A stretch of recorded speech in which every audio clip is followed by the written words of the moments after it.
दोस्तों, मैं professor SN. Singh आज बिहार के पटना के बांकुपुर में उपचुनाव की चर्चा करूंगा। इस चुनाव में बीजेपी के कैंडिडेट की करारी हार हुई है और उसके जगह पर जो है प्रशांत किशोर, जो जन स्वराज पार्टी की स्थापना की, एक जाने माने विद्वान कहें, रिसर्चर कहें और जो चुनाव विशेषज्ञ हैं, उनकी जीत हुई है। और वो एकलौता ही होंगे इस बार कि जो विधानसभा में अपने पार्टी के सदस्य के एमएलए के रूप में निर्वाचित होकर जाएंगे। 2025 में उन्होंने ट्राई किया था कि जो पूरे बिहार में विधानसभा चुनाव 2-2.5 साल के प्रयास से मेहनत से लड़ा, लेकिन एक भी सीट जीत नहीं पाए। और इस बार जो बिहार की राजधानी और उसमें बांकीपुर क्षेत्र, जो खास करके विश्वविद्यालयों से भरे हुए ज्ञान का केंद्र है और सारे बुद्धिजीवी वर्ग है, मैक्सिमम है, उस क्षेत्र से उन्होंने अपना विजय पताका फहराया है।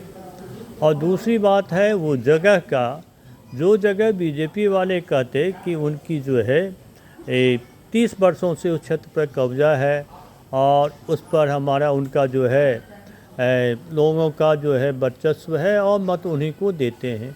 उससे पहले भी उस क्षेत्र से जो 80 से 85 के बीच में भी एक श्रीवास्तव साहब, प्रोफेसर श्रीवास्तव से एमएलए निर्वाचित हुए, बाद में वो लोकसभा के सदस्य रहे और आरएसएस का गढ़ भी माना जाता कि इस क्षेत्र में बीजेपी की कैंडिडेट की पराजय हुई। अब कई लोग कई कारणों से इसकी जो है पराजय की गिनती करते हैं। कुछ लोग ये मानते हैं कि जो नितिन नवीन जी जो क्षेत्र 2006 में वो उनके पिता के देहांत के बाद पर जीता और उसके बाद वही बने, इतने वर्षों तक रहे, बिहार सरकार में मंत्री भी बने और यहाँ से जो उनका एलिवेटेड समय पदोन्नति, मान पदोन्नति हुई, एक एमएलए से सीधे बीजेपी की राष्ट्रीय अध्यक्ष बने, दुनिया की सबसे बड़ी पार्टी के अध्यक्ष बने, जिसे मोदी जी भी कहते कि जो ये हमारे ही जो है हेड हैं। तो ये वहाँ बहुत प्रतिष्ठित पद पर पहुँचे और उनके सीट से हार जाना। और भी तो महत्वपूर्ण ये है कि उनके चॉइस का ही कैंडिडेट को खड़ा किया गया। उन्होंने पहले भी जो अपने ही बिरादरी कास्ट जाति के लोगों को, खास करके जो एक मंटू थे, उनको अभिलेख सिंह को टिकट दिया, उन पर चारा घोटाला का चार्ज आया तो दूसरे कास्ट को नीरज सिन्हा को दे दिया और नीरज सिन्हा बीए पास 30-32 साल का युवक को दिया। कुछ लोग तो कहे यदि ये जीत जाता है तो लंबे रेस का घोड़ा होगा बीजेपी के लिए, लेकिन उसको एक जंगली शेर के सामने इतने बड़े नेता, जिसकी मोदी जी का सलाहकार, नीतीश जी का सलाहकार, बड़े बड़े नेताओं के साथ रहे, ऐसे बड़े जो राजनीतिज्ञ के सामने दे दिया और उस क्षेत्र में उतार दिया जहाँ की एक महान चुनाव विशेषज्ञ कहें और मजे हुए नेता ले रहे थे, उसके जगह नहीं दिया। मतलब कुछ लोग ये कहते हैं कि मैचिंग कैंडिडेट को नहीं दिया गया, अतः ये सामना नहीं किया। और वहाँ के जो प्रबुद्ध लोग जो थे, उन्होंने इसको लिया कि जो अब इसको वोट दें नहीं दें, क्या करें। और इससे अच्छा है कि जो यदि ये प्रशांत किशोर जीत ही जाते हैं, अकेले भी रहेंगे, तो ये सबसे भारी है। अब वास्तविक स्थिति है कि बिहार विधानसभा में जितने भी सदस्य हैं और एमएलए हों, कुछ भी हों, उन सबसे बुद्धिमत्ता में, राजनीतिक तजुर्बा में और सीधे मोदी जी के पास, भले बाद में विरोधी बन गए हो, लेकिन डायरेक्ट एक्सेस उनके नाम से जो है कुछ भी एड्रेस करके कह देने की क्षमता रखने वाला यही है व्यक्ति है। तो लोगों ने जाति और धर्म से जो ऊपर उठ करके मतदान किया। दूसरा कारण है, कई लोगों ने से हमारी क्षेत्र में बातचीत हुई तो कहा कि इन लोगों ने, नितिन नवीन, उसके पिताजी, इन सबों ने मांग लिया कि ये कास्ट के लिए रिजर्व है। अरे भाई, आप राष्ट्रीय अध्यक्ष बने हो, इतने साल तक आप रहे, चलो उसके अपने बाद एक को बार आपने दे दिया, फिर अपने जाति को आप दूसरा कैंडिडेट भी लगाया, फिर भी आप जाति तक सीमित रहे। क्या आप इतने प्रभावहीन थे कि दूसरे जातियों में अपना पैठ नहीं बना पाए? अरे सवर्ण में ही देते तो आपको भूमिया, ब्राह्मण, राजपूत में कोई दिखाई नहीं दिया, उनको कोई आपने परिपक्व नेता तैयार नहीं किया। तो उन्होंने कोई नेता तैयार ही नहीं किया, और तब जा कर के जो है एक युवक को जो है एकाएक चुन करके खड़ा कर दिया। इस क्षेत्र में आरएसएस के प्रभाव वाले बहुत रिटायर्ड अधिकारी हैं, वाइस चांसलर हैं, प्रोफेसर्स वगैरह हैं, बीजेपी आरएसएस में बहुत ही एक्टिव हैं। अब उन लोगों पर इनकी नज़र नहीं पड़ी और नितिन नवीन ने जो इन्हीं का चयन किया, और परिणाम हुआ कि इनके पराजय होने से बीजेपी के एक राष्ट्रीय स्तर तक एक बदनामी हुई कि उनके जो राष्ट्रीय अध्यक्ष का निर्वाचन क्षेत्र है वहीं से जो है उनके कैंडिडेट हार गए। दूसरी बात आई, सम्राट चौधरी जी अब बीजेपी की जो है पहली बार ये सरकार में जो मुख्यमंत्री बना। पहले नीतीश जी ही दोनों की जो सरकार चलाते थे, और नीतीश जी ने बहुत मेहनत करके इनको 2006 में इनके पिताजी के मृत्यु के बाद जिताया। अब इस बार क्या कमी रह गई कि सम्राट चौधरी जी जो है इनको जिता नहीं पाए, तो लोग जो है उन पर भी उंगली उठाते हैं।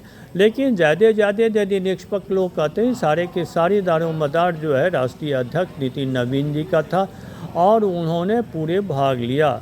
यहाँ के जो पूरे मंत्री एमपी रविशंकर प्रसाद जी, रामकृपाल यादव जी और सारे के सारे बड़े नेता, जो कम से कम 40 बड़े नेताओं का एक पैनल ही था प्रचार प्रसार के लिए, सबके सब अपनी शक्ति को झोंक दी। लेकिन जो पीके का जो झंझावात था उसको झेल नहीं पाए, और इन सबको छोड़ करके वो जीत भी गए। और उनके जीतने का कई अपील भी कारण भी था। कुछ लोग इनके ही जो बीजेपी वाले यूनाइटेड कहते हैं उन्होंने गढ़ दिया उन्होंने ही जो है प्रचारित किया कि कास्तों ने इस क्षेत्र को अपना मान लिया है, वर्चस्व रिजर्व है, बार बार वही देंगे। जो उम्मीदवार को भी वो चुनाव में टिकट नहीं देते हैं, क्षेत्र में काम भी नहीं हुआ है, आज छात्रों का हित भी नहीं हुआ है, और राष्ट्रीय स्तर पर भी विकास, भारत का जो है विकास उस स्तर पर नहीं होता है जिस तरह से तमिलनाडु, महाराष्ट्र, गुजरात में फंड जाते हैं, फैक्ट्रियाँ बनती है, लगती हैं, और बिहार में इतना गैप जिसका विकास नहीं हो रहा है। जबकि मोदी जी की सरकार बनने में बिहार की तो अभूतपूर्व योगदान है, तो इसकी कमी है, इसके लिए वो प्रयास करेंगे। बिहार के जो युवकों की पलायन दूसरे राज्यों में जा कर के महाराष्ट्र, गुजरात वगैरह में काम ढूंढने, काम करने का ये भी प्रश्न किया।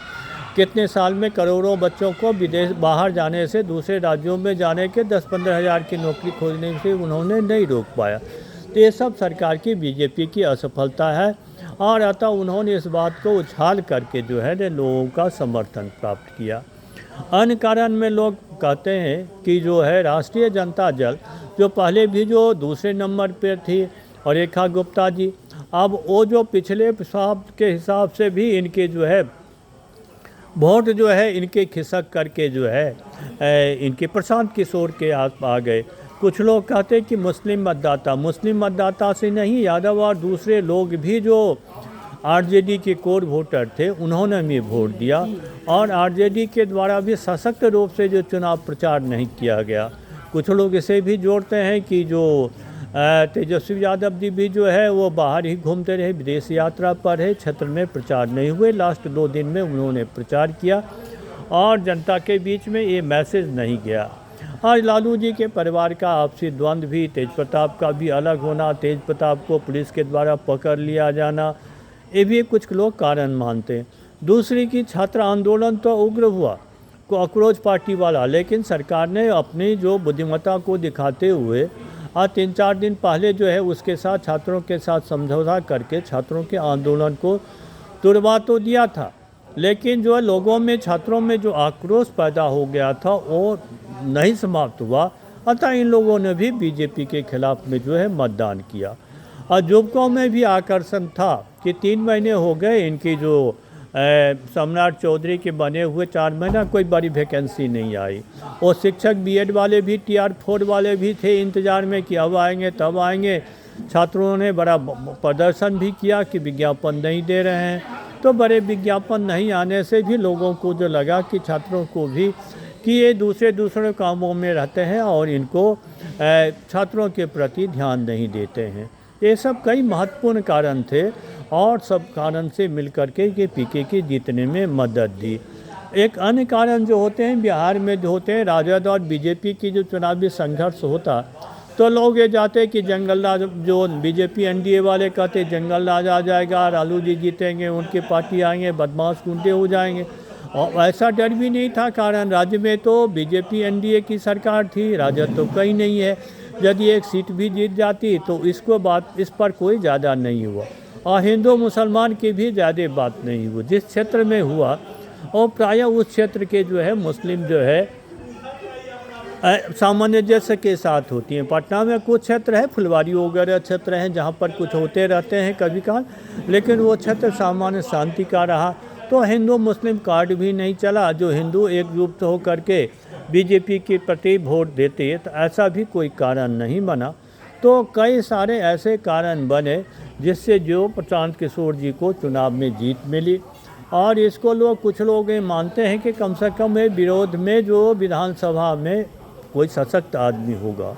लोग उम्मीद करते हैं कि जैसे कि चंद्रशेखर जी लोकसभा में जब अकेले भी होते थे, लोग ध्यान से उनकी बातों को सुनते, उनको तवज्जो देते। अब प्रशांत शेखर जैसा जो अनुभवी व्यक्ति, रिसर्चर व्यक्ति, सारी चीज़ों को जानकार व्यक्ति यदि विधानसभा में बात को रखेंगे तो लोग सुनेंगे। और वो गहन अध्ययन रिसर्च के बाद हर मंत्रालय के जो काम काज के बारे में, खर्च का ब्यौरा, उसका विकास का, इन सब चीज़ों को भी ध्यान से वो देख करके रखेंगे। अब है कि सम्राट चौधरी का जो इनको विधानसभा में किस तरीके से उपयोग करते हैं। हालांकि सम्राट चौधरी के जो प्रबल विरोधी भी हैं, उनकी ही इस्तीफा की आज डिमांड कर रहे हैं, और उन पर आरोप भी कई लगाते हैं कि अब तरह तरह के आरोप, पुराने केसों का जिक्र, उनकी पढ़ाई का जिक्र, कई बात कहते हैं। हालांकि बिहार की आज की परिस्थिति में वो एक भी बहुत ही सही निर्णय बीजेपी का है, सही चला रहे हैं। दूसरी बात कहते हैं कि कुशवाहा जाति का ही हो तो कोई दूसरा कोई नहीं हो। अब ऐसा कोई भी नहीं है जो इनके जो है, जिस तरह के जो विभिन्न पार्टियों में भी रह कर के एक तजुर्बा और बोल्डनेस है, तो उस तरह से बोल्डनेस के रूप में उन्होंने अच्छा ही काम किया है।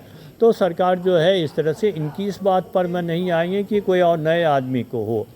और यदि कितना भी डिमांड हो, कुशवाहा जी के जो है खास करके सम्राट चौधरी जी रहेंगे। हाँ, दूसरा थे उपेंद्र कुशवाहा थे, बड़े शालीन थे, केंद्र में मंत्री थे, लेकिन उनकी उछल कूद इतनी रही, कभी एनडीए में, कभी राजद में, कभी वो दूसरे जगह चले जाते। इसलिए उन्होंने अपनी राजनीतिक प्रभाव को ख़त्म कर दिया और अब आकर के पत्नी बेटे तक ही सीमित रह गए। तो उनकी कोई मास अपील भी अब नहीं रहा है। तो बीजेपी वाले उन पर भी कोई रिस्क नहीं रहेगा, सम्राट चौधरी रहेगा। अब सम्राट चौधरी जी का है कि इनकी सेवा को किस तरह से लगे। और विधानसभा में भी कई महत्वपूर्ण कमेटियां हैं, लेखा समिति है, जो है समितियां हैं, और जो कार्यक्रम क्रियान्वयन वगैरह के संबंध में है, तो इस सब में भी यदि एक एमएलए के रूप में भी उनकी सेवा को उनका उपयोग करते हैं और उनका जो सत्प्रयास करते हैं, तो हो सकता है कि बिहार के भविष्य के लिए वो अच्छा योगदान दें। और इनकी जो है बिहार की ही नहीं, देश की भविष्य की राजनीति में भी जो है, खास करके जो अभी जो 2 उपचुनाव दतिया वाले भी, मध्य प्रदेश में भी जो बीजेपी हार गई है, यहाँ भी हार गई है। छात्रों का जो कॉकरोच का आंदोलन भी जो है अभी समाप्त ही हुआ है, तब भी जवाबों में उबाल है। तो बीजेपी को भी जो है लेने का जो ध्यान देने की ज़रूरत है अपने काम को, और जनता की काम को भी। और ख़ास करके जो भ्रष्टाचार जो हर जगह व्याप्त है, एक शिक्षा ही नहीं, हर लेवल पर, हर ऑफिस में, हर अधिकारी में एमएलए एमपी सबके सब है। एमएलए एमपी ही कुछ ये जो अपने फंड के जो है परसेंटेज खाने वाले बने हुए हैं। तो मोदी जी को इस पर भी ध्यान देना होगा कि यदि वो भ्रष्टाचार पर सशक्त रूप से अंकुश लगे। उच्च पदस्थ लोगों का भ्रष्टाचार तो रोका, बड़े मंत्रियों का है, कोई उनके मंत्रियों पर कोई लांछना नहीं लगा सकते, लेकिन कर्मचारी अधिकारियों में ये जगह जगह घुसा हुआ है। तो उसको यदि वो रोकते हैं तो सफल होगा और ज़्यादा भी होगा। नहीं तो कुछ लोग ये मान रहे हैं कि ये बीजेपी के लिए सरदर्द ही नहीं बन जाए और कई समस्याओं को उठाते भी नहीं। अब जैसा भी हो, जीत तो गए हैं और इनको जो है एक विद्वान पुरुष जीते भी हैं, ये भी है, जाति धर्म के ऊपर उठे हैं। और लोगों ने भी जो है एक विश्वास लाएगा कि पढ़े लिखे लोग, अनुभवी लोग यदि सामने आया है तो जनता जो जाति के नाम पर, धर्म के आधार पर नहीं बट करके ऐसा मतदान किया है, तो इसको लाज को रखते हुए भी प्रशांत किशोर जी भी बिहार के विकास के लिए अच्छा काम करेंगे। प्रशांत किशोर जी को हमारी शुभकामना और व्यवहार के राजनीति को नई दिशा दे, नई सोच दे। धन्यवाद साथियों।